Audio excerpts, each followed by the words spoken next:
Welcome back my YouTube channel. Guys आज हम लोग बात करने वाले हैं कि पीएम किसान सम्मान निधि का जो पैसा आया है ये बहुत बड़ी खुशखबरी है हम सीएसपी वालों के लिए। आपके लिए बहुत ही अच्छी अर्निंग का टाइम है, आप यहाँ से अच्छा अर्निंग कर सकते हैं। लेकिन आपको समस्या कहाँ आ जाती है, आप कैसे आप पैसा निकालते हैं जो कि आपका पैसा नहीं निकलता है।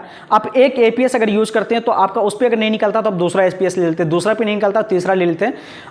ऐसा कुछ भी नहीं करना है आपको मैं पूरी तरीक़ा से आज कंप्लीटली बताऊंगा कि आप किस तरह से पैसा निकालेंगे जो कि आपका निकल जाएगा। आपको कुछ छोटी छोटी बातों को ध्यान रखना है जिसका कि आप इग्नोर कर देते हैं और इसी चक्कर में आप पैसा नहीं निकाल पाते हैं। आज मैं इसी बात को इस वीडियोज़ में पूरी तरीक़ा से एक एक बात को आज समझाने वाला हूँ। आपको इस बात को फॉलो करना है, आपको अच्छा तरीक़े से सभी किसान भाई का पैसा आप निकाल सकते हैं और आपको सभी किसान का पैसा निकालना भी है, क्योंकि वो हर 2000 रुपये के लिए वो बैंक तो जाएगी नहीं, क्योंकि वो किसी न किसी सीएसपी सेंटर पे ही जाएगा, किसी न किसी एपीएस सेंटर पे ही जाएगा। आप लोग कहाँ मिस कर जाते हैं जो कि उसका पैसा नहीं निकाल पाते हैं। बहुत सारा ऐसा बैंक में लिखा आता है सस्पेक्टेड फ्रॉड, जैसे कि आप स्टेट बैंक का लेते हैं या आप बैंक ऑफ बड़ौदा का लेते हैं, आपको इसी तरह का प्रॉब्लम उसमें देखने को मिल जाता है। तो आप इस चीज़ से निपटने के लिए कैसे निकालेंगे, इसका कोई हल है या नहीं, इसी के बारे में आज हम बताएंगे। बिल्कुल इसका हल है, आप इजीली तरीके से पैसा निकाल सकते हैं। बाकायदा आपको थोड़ी सी आपको माइंड यूज़ करना पड़ेगा, आपको कहीं दिक्कत नहीं आने वाली है। तो गाइज़ मैं आपको याद दिला दूँ, अगर आप हमारे चैनल पे न्यू हैं तो हमारे चैनल को जरूर सब्सक्राइब कर लें, वीडियोस को लाइक कर दें। अगर आपने रोयनेट एक्सप्रेसो का अगर सीएसपी नहीं लिए है तो उसके लिए भी आप हमसे कांटेक्ट कर सकते हैं। रोयनेट एक्सप्रेसो एक ऐसी सीएसपी है, इंडिया का नंबर 1 सीएसपी माना जाता है। आपको एक ही साथ 5 पोर्टल मिल जाता है, आईसीआईसी, येस बैंक, एनएसडीएल, आधार पे येस बैंक 2 आपको मिल जाता है। 6000 से अधिक सर्विसेज इसमें अवेलेबल है। गाइज अभी 17 तारीख से लेकर के 24 तारीख के अंदर तक जितना भी बैंक है सब में पैसा पीएम किसान सम्मान निधि का पैसा 24 के अंदर सारा अकाउंट में आ जाएगा। तो ये सभी पैसा आप सीएसपी वाले इजीली तरीके से निकाल सकते हैं। लेकिन आपका सीएसपी में बहुत सारा ऐसा अकाउंट का पैसा, बहुत सारा अकाउंट होल्डर का पैसा नहीं निकलता है। कैसे निकालेंगे, किस तरह से हम लोग क्या फॉलो, कहाँ मिस करते हैं जो पैसा नहीं निकलता है। ठीक है गाइज, तो आइए हम लोग देखते हैं, हम लोग जानते हैं कि कहाँ पे हम लोग मिस कर जाते हैं। गाइज अगर आप किसी भी तरह का सीएसपी आप ले रखें, कोई भी कंपनी का आप सीएसपी ले रखें, तो आपको 2 चीज़ उसमें हमेशा याद रखना है। कोई भी कस्टमर हो, अगर वो विड्रॉल करने आता है तो उसका इंक्वायरी ना करें। अगर इंक्वायरी करता है तो विड्रॉल आपको 30 मिनट के बाद ही करना है। एनपीसीआई ने इससे पहले गाइडलाइन अपना जारी कर दिया है कि कोई भी अगर चाहे आप मिनी स्टेटमेंट देखते हैं या बैलेंस इंक्वायरी करते हैं या आप विड्रॉल करते हैं तो आप आधा घंटा का डिफरेंस के साथ ही आप कर सकते हैं। लेकिन अभी 1-2 चीज़ ऐसा चीज़ है जो कि आपको ख्याल रखना है, जो कि आने वाला टाइम में आपके लिए समस्या भी बन सकता है। सबसे पहले आपको करना क्या है कि अगर कोई कस्टमर आपके पास आता है, हम सबको पता है कि 2000 रुपया ही पीएम किसान सम्मान निधि के तहत आया है हमारा अकाउंट में, फिर भी हम लोग क्या करते हैं उसको चेक करते हैं कि कहीं ज़्यादा तो नहीं आया। गाइज ऐसा हरगिज़ नहीं होने वाला है, क्योंकि 2000 रुपया सरकार दे रही है तो 2000 रुपया उसका अकाउंट में आने वाला है और 2000 रुपया आएगा। आप 1 टाइम में ही उसका अंगूठा लगा करके आप आराम से 2000 रुपया विड्रॉल कर सकते हैं। अगर वहाँ से नहीं निकलता, नॉर्मल एपीएस से नहीं निकलता, तो मैं आपको लास्ट में बताने वाला हूँ कि कौन सा एपीएस से आप निकालेंगे जो किसी बैंक का पैसा इजीली तरीके से निकाल सकते हैं। यही मैं आपको लास्ट में बताऊंगा। बिल्कुल पहले मैं छोटी छोटी बातों जहाँ पे आप मिस करते हैं उस चीज़ को जान लेते हैं कि आपको कहाँ कहाँ आपको ध्यान रखना है इस चीज़ का। तो आपको सबसे पहले क्या करना है कि आधा घंटा का डिफरेंस देता है, एनपीसीआई का गाइडलाइन है कि आप जो आधा घंटा में एक बार में एक ही चीज़ कर सकते हैं।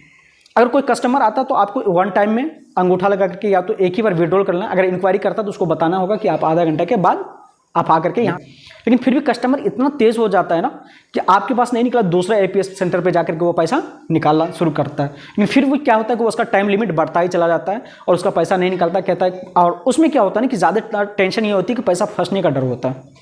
ठीक है, तो पैसा फंस जाता है तो किसान उसको क्या होता है, कस्टमर को होता है कि उसका पैसा कैसे निकल जाए, तो हमेशा पैसा निकालने का फिराक में रहता है। लेकिन आपको उसको समझाना भी है कि अगर आपने अभी इंक्वायरी कर ली है तो आधा घंटा के बाद ही करें। कुछ ऐसा बैंक है जो कि आप इंक्वायरी करने के बाद विड्रॉल कर सकते हैं, बट बहुत सारा अधिकतर बैंक ऐसा है जो कि आप इंक्वायरी के बाद आधा घंटे के बाद ही पैसा निकाल सकते हैं।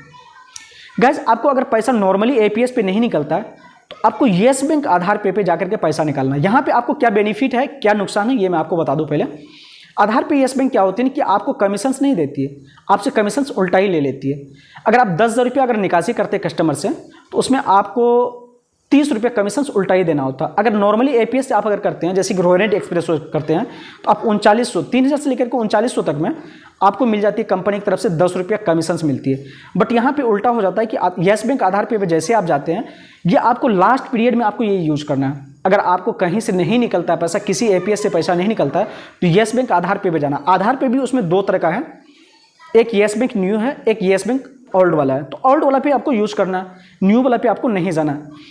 तो ओल्ड वाला पे जैसे ही आप जाते हो तो वहाँ पे आपको दिखा देता है, अगर 2000 निकालते हो तो आपको लगभग वही 3.5 रुपये का चार्ज आपको लग जाता है। तो ये कस्टमर को पहले आपको इन्फॉर्म करना है कि आपको 3 रुपये एक्स्ट्रा लगेगा।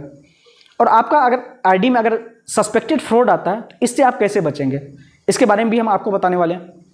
आपका अगर आईडी में सस्पेक्टेड फ्रॉड आ जाता है तो इसका एक ही रीज़न है कि आपने पहले उस आईडी से बहुत सारा ऐसा पैसा है जो कि कट कर करके आपने निकाले होंगे, जिस कारण से बैंक्स ने अपना रूल्स लगा दिया कि आपको अगर 2000 निकालते 2000 निकालिए, 1000 निकालते तो 1000 रुपये निकालिए। जितना आप निकालते आप बिल्कुल जो जीरो के साथ निकालिए, आपको कट नहीं करना है। जो कट किया वो आईडी को रिजेक्ट कर दिया। अगर वो आप बैंक ऑफ बड़ौदा का भी पैसा आप निकालना चाहते हैं तो आपको सबसे पहले करना है क्या है कि उस आईडी से तो निकलेगा नहीं, आपको उसके लिए एक न्यू आईडी आपको क्रिएट करवाना ही पड़ेगा। अभी हमारे पास एक ऑफर चल रहा है, 300 का एक ऑफर चल रहा है, जिसमें कि एक साथ आपको 5 CSP आपको मिल जाता है। और इसमें आप ईजिली तरीका से किसी बैंक का पैसा ईजिली तरीके से निकाल सकते हैं। एक ही साथ आपको 4 CSP आपको मिल जाता है, ICICI, येस बैंक, NSDL और आधार पे येस बैंक 2 मिल जाता है आपको। टोटल मतलब इसमें एक ही साथ 6000 आपको सर्विसेज मिल जाती है। अब इसके लिए अगर इच्छुक है तो आप हमसे कांटेक्ट कर सकते हैं। अपना डिस्क्रिप्शन में अपना मोबाइल नंबर दे देंगे, जिसमें कि आप हमें व्हाट्सअप कर करके अब ये आईडी बनवा सकते हैं। तो गाइज मैं आपको एक चीज़ और आपको बता दें, जैसे कि आप अगर पैसा निकालते हैं तो निकालने जिस टाइम अगर कस्टमर आता है, अगर पैसा नहीं निकलता है तो आपको एक डायरी मेंटेन करना है। जो आपको हम बताए थे कि नहीं निकलता, पैसा फंस जाता है, जिसके लिए NPCI ने इसका गाइडलाइन पेश कर दिया कि आधा घंटा की बात करना है। तो कस्टमर क्या करता है, आपके पास पैसा निकाला नहीं निकला, कहीं दूसरे जगह जाके निकाल लेता है, तो आपको उसका नोट कर लेना है सारा टाइम, अगर टाइम टेबल, उसका आधार नंबर, ताकि अगर फिर अभी कभी वो स्टेटमेंट निकालता है, अगर पैसा उसका फंस जाता है तो आप पे वो क्लेम नहीं करेगा। आपको पैसा निकालने के लिए अगर किसी भी जगह से नहीं निकलता तो आधार पे येस बैंक आप आराम से यूज़ कीजिए, वहाँ से पैसा आप इजीली तरीक़ा से निकाल सकते हैं। अगर किसी तरह की दिक्कत होती है तो आप हमसे कांटेक्ट कर सकते हैं। APS से रिलेटेड कोई भी अगर आपको जानकारी चाहिए तो आप हमसे ज़रूर कांटेक्ट कीजिए, मैं आपको पूरी सहायता करूँगा। आई होप कि आपको ये जानकारी अच्छा लगा होगा। मिलते हैं नेक्स्ट वीडियो में, तब तक के लिए जय हिंद।